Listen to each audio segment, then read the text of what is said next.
سورۃ التوبہ۔ اللہ کے نام سے جو بڑا مہربان نہایت رحم والا ہے۔ اللہ اور اس کے رسول کی جانب سے بیزاری کا اعلان ہے ان مشرکوں کے بارے میں جن سے تم نے عہد و پیمان کیا تھا۔ پس اے مشرکو، تم ملک میں 4 مہینے تک تو چل پھر لو، جان لو کہ تم اللہ کو عاجز کرنے والے نہیں ہو، اور یہ بھی یاد رہے کہ اللہ کافروں کو رسوا کرنے والا ہے۔ اللہ اور اس کے رسول کی طرف سے لوگوں کو بڑے حج کے دن صاف اطلاع ہے کہ اللہ مشرکوں سے بیزار ہے، اور اس کا رسول بھی۔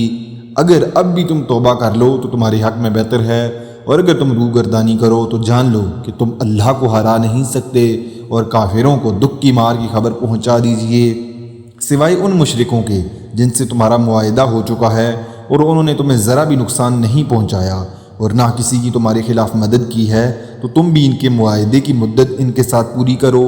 اللہ پرہیزگاروں کو دوست رکھتا ہے۔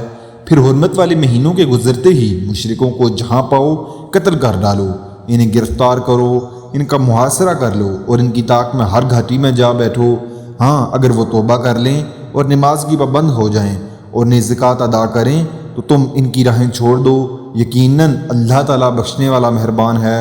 اگر مشرکوں میں سے کوئی تجھ سے پناہ طلب کرے تو تو اسے پناہ دے دے، یہاں تک کہ وہ کلام اللہ سن لے، پھر اسے اپنی جائے امن تک پہنچا دے، یہ اس لیے کہ یہ لوگ بے علم ہیں۔ مشرکوں کے لیے عہد اللہ اور اس کے رسول کے نزدیک کیسے رہ سکتا ہے، سوائے ان کے جن سے تم نے عہد و پیمان مسجد حرام کے پاس کیا ہے۔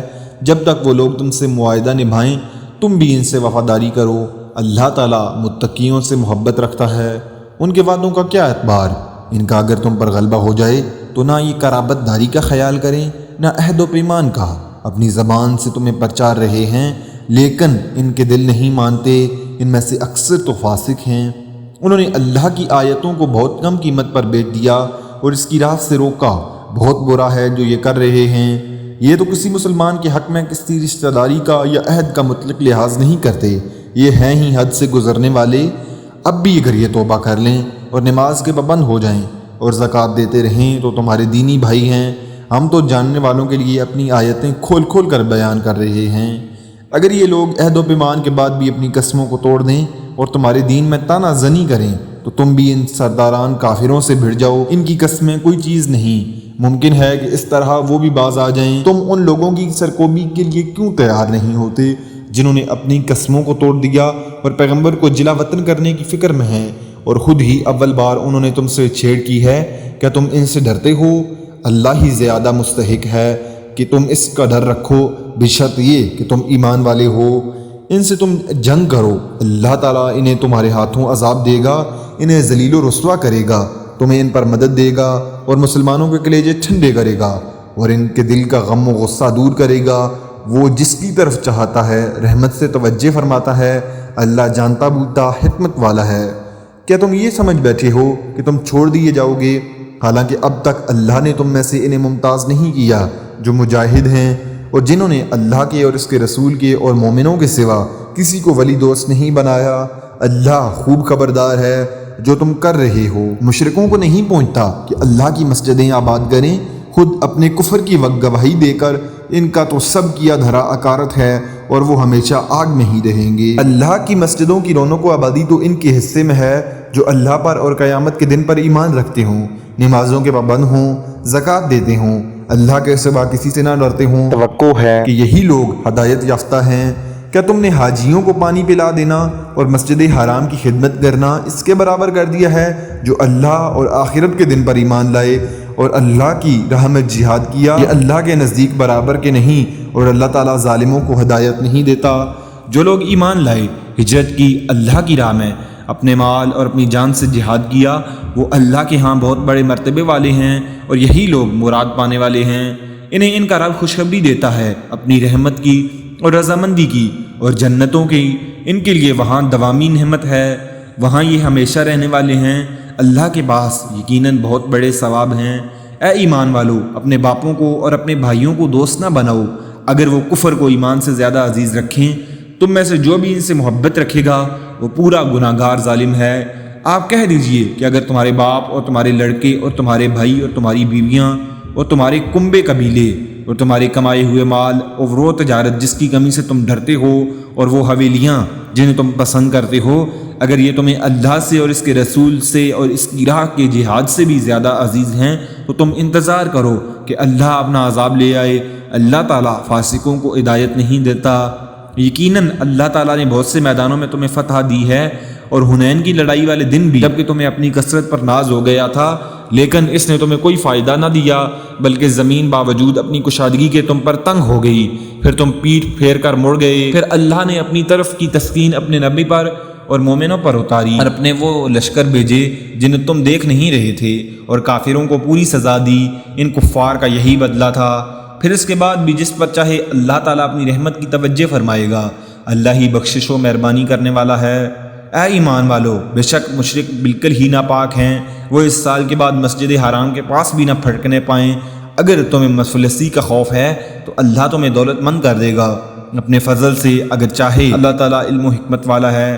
ان لوگوں سے لڑو جو اللہ پر اور قیامت کے دن پر ایمان نہیں لاتے، جو اللہ اور اس کے رسول کے حرام کردہ شے کو حرام نہیں جانتے، نہ دین حق کو قبول کرتے ہیں۔ ان لوگوں میں سے جنہیں کتاب دی گئی ہے یہاں تک کہ وہ ذلیل و خوار ہو کر اپنے ہاتھوں سے جزیہ ادا کریں۔ یہود کہتے ہیں کہ عزیز اللہ کا بیٹا ہے، اور نصرانی کہتے ہیں مسیح اللہ کا بیٹا ہے۔ یہ قول صرف ان کے منہ کی بات ہے، اگلے منکروں کی بات کی یہ بھی نقل کرنے لگے ہیں۔ اللہ تعالیٰ انہیں غارت کرے، وہ کیسے پلٹائے جاتے ہیں۔ ان لوگوں نے اللہ کو چھوڑ کر اپنے عالموں اور درویشوں کو رب بنایا ہے، اور مریم کے بیٹے مسیح کو، حالانکہ انہیں صرف ایک اکیلے اللہ ہی کی عبادت کا حکم دیا گیا تھا جس کے سوا کوئی معبود نہیں۔ وہ پاک ہے ان کے شریک مقرر کرنے سے۔ وہ چاہتے ہیں کہ اللہ کے نور کو اپنے منہ سے بجھا دیں، اور اللہ تعالیٰ انکاری ہے مگر اسی بات کا کہ اپنا نور پورا کرے، گو کافر ناخوش رہیں۔ اسی نے اپنے رسول کو ہدایت اور سچے دین کے ساتھ بھیجا ہے کہ اسے اور تمام مذہبوں پر غالب کر دے، اگرچہ مشرک برا مانے۔ اے ایمان والو، اکثر علماء اور عابد لوگوں کا مال ناحق کھا جاتے ہیں اور اللہ کی راہ سے روک دیتے ہیں، اور جو لوگ سونے چاندی کا خزانہ رکھتے ہیں اور اللہ کی راہ میں خرچ نہیں کرتے، انہیں دردناک عذاب کی خبر پہنچا دیجیے۔ جس دن اس خزانے کو آتش دوزخ میں تپایا جائے گا، پھر اس دن ان کی پیشانیاں اور پہلو اور پیٹھیں داغی جائیں گی۔ ان سے کہا جائے گا یہ ہے جسے تم نے اپنے لیے خزانہ بنا رکھا تھا، پس اپنے خزانوں کا مزہ چکھو۔ مہینوں کی گنتی اللہ کے نزدیک کتاب اللہ میں 12 کی ہے۔ اسی دن سے جب سے آسمان و زمین کو اس نے پیدا کیا ہے، ان میں سے 4 حرمت و ادب کے ہیں، یہی درست دین ہے۔ تم ان مہینوں میں اپنی جانوں پر ظلم نہ کرو، اور تم تمام مشرکوں سے جہاد کرو جیسے کہ وہ تم سب سے لڑتے ہیں، اور جان رکھو کہ اللہ تعالیٰ متقیوں کے ساتھ ہے۔ مہینوں کا آگے پیچھے کر دینا کفر کی زیادتی ہے، اس سے وہ لوگ گمراہی میں ڈالے جاتے ہیں جو کافر ہیں۔ ایک سال تو اسے حلال کر لیتے ہیں اور ایک سال اسی کو حرمت والا کر لیتے ہیں کہ اللہ نے جو حرمت کر رکھی ہے اس کے شمار میں تو موافقت کر لیں، پھر اسے حلال بنا لیں جسے اللہ نے حرام کیا ہے۔ انہیں ان کے برے کام بھلے دکھائی دیے گئے ہیں، قوم کفار کی اللہ رہنمائی نہیں فرماتا۔ اے ایمان والو، تمہیں کیا ہو گیا ہے کہ جب تم سے کہا جاتا ہے کہ چلو اللہ کے راستے میں کوچ کرو تو تم زمین سے لگے جاتے ہو؟ کیا تم آخرت کے عوض دنیا کی زندگانی پر ریجھ گئے ہو؟ سنو، دنیا کی زندگانی تو آخرت کے مقابلے میں کچھ جوہی سی ہے۔ اگر تم نے کوچ نہ کیا تو تمہیں اللہ تعالیٰ دردناک سزا دے گا اور تمہارے سوا اور لوگوں کو بدل لائے گا۔ تم اللہ کو کوئی نقصان نہیں پہنچا سکتے اور اللہ ہر چیز پر قادر ہے۔ تم نے اگر نبی کی مدد نہ کی تو کچھ پرواہ نہیں، اللہ اس کی مدد اس وقت کر چکا ہے جب کافروں نے اسے نکال دیا تھا، جب وہ صرف 2 میں کا دوسرا تھا، جب وہ دونوں غار میں تھے، جب وہ اپنے ساتھی سے کہہ رہا تھا کہ غم نہ کر، اللہ ہمارے ساتھ ہے۔ اس وقت اللہ نے اس پر اپنی طرف سے سکون قلب نازل کیا اور اس کی مدد ایسے لشکروں سے کی جو تم کو نظر نہ آتے تھے، اور کافروں کا بول نیچا کر دیا اور اللہ کا بول تو اونچا ہی ہے۔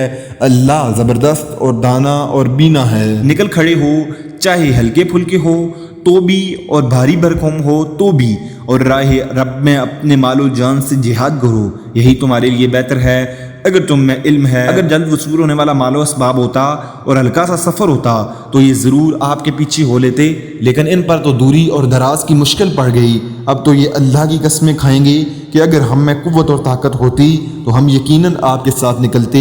یہ اپنی جانوں کو خود ہی ہلاکت میں ڈال رہے ہیں، ان کے جھوٹا ہونے کا سچا علم اللہ کو ہے۔ اللہ تجھے معاف فرما دے، تو نے انہیں کیوں اجازت دے دی بغیر اس کے کہ تیرے سامنے سچے لوگ کھل جائیں اور تو جھوٹے لوگوں کو بھی جان لے۔ اللہ پر اور قیامت کے دن پر ایمان و یقین رکھنے والے مالی اور جانی جہاد سے رک رہنے کی بھی کبھی تجھ سے اجازت نہیں طلب کریں گے، اور اللہ تعالیٰ پرہیزگاروں کو خوب جانتا ہے۔ یہ اجازت تو تجھ سے وہی طلب کرتے ہیں جنہیں نہ اللہ پر ایمان ہے نہ آخرت کے دین کا یقین ہے، جن کے دل شک میں پڑے ہوئے ہیں اور وہ اپنے شک میں ہی سرگردہ ہیں۔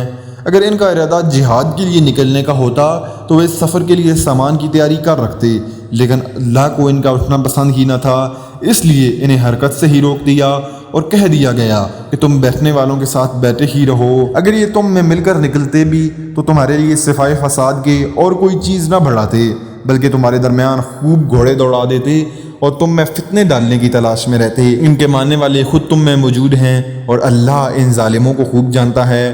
یہ تو اس سے پہلے بھی فتنے کی تلاش کرتے رہے ہیں اور تیرے لیے کاموں کو الٹ پلٹ کرتے رہے ہیں، یہاں تک کہ حق آ پہنچا اور اللہ کا حکم غالب آ گیا، باوجود یہ کہ وہ نہ خوشی میں ہی رہے۔ ان میں سے کوئی تو کہتا ہے مجھے اجازت دیجیے، مجھے فتنے میں نہ ڈالیے، آگاہ رہو وہ فتنے میں پڑ چکے ہیں اور یقیناً دوزخ کافروں کو گھیر لینے والی ہے۔